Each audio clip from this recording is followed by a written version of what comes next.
ఈ పూజారి ఈ అడవిలోకి ఎందుకొచ్చాడో కారణం లేకుండా రాడే. ఇతని వెనకాలే వెళ్ళి ఎందుకోసం వచ్చాడో కనిపెట్టాలి.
వెంకటేశ్వర, నేను అనుకున్న పని జరిగితే తప్పకుండా నీ కొండకి పాదయాత్ర వస్తాను. ఏంట్రా చెప్పావా? చెప్పానా? ఏమన్నారు? వచ్చి చెప్తారు.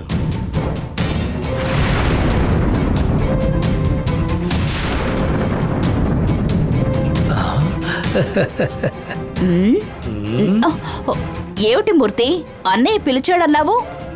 మీరిద్దరే ఉన్నారు, అన్నయ్య ఎక్కడా? నేనే రమ్మని చెప్పాను. బాబు పిలుస్తున్నారు అంటేనే వస్తావని నేనే అలా చెప్పని చెప్పా. అన్నయ్య పిలిచాడనే నేనింత హడావుడిగా వచ్చాను. ఇప్పుడెందుకు నన్ను రమ్మన్నారు?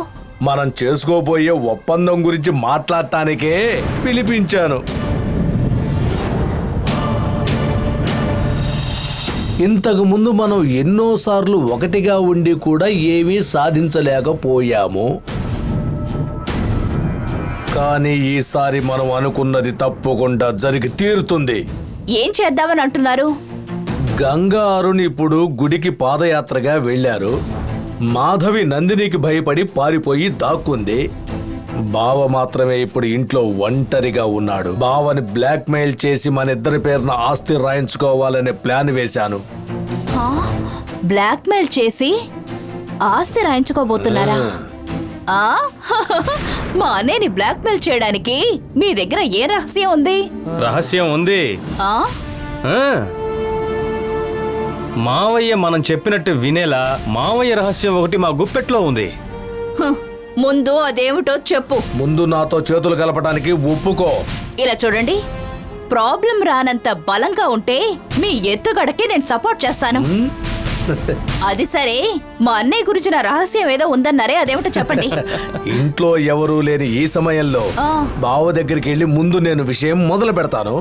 నువ్వు అక్కడికి వచ్చి రహస్యం తెలుసుకొని మాతో చేరిపో. అది సరే గాని ఎవరైనా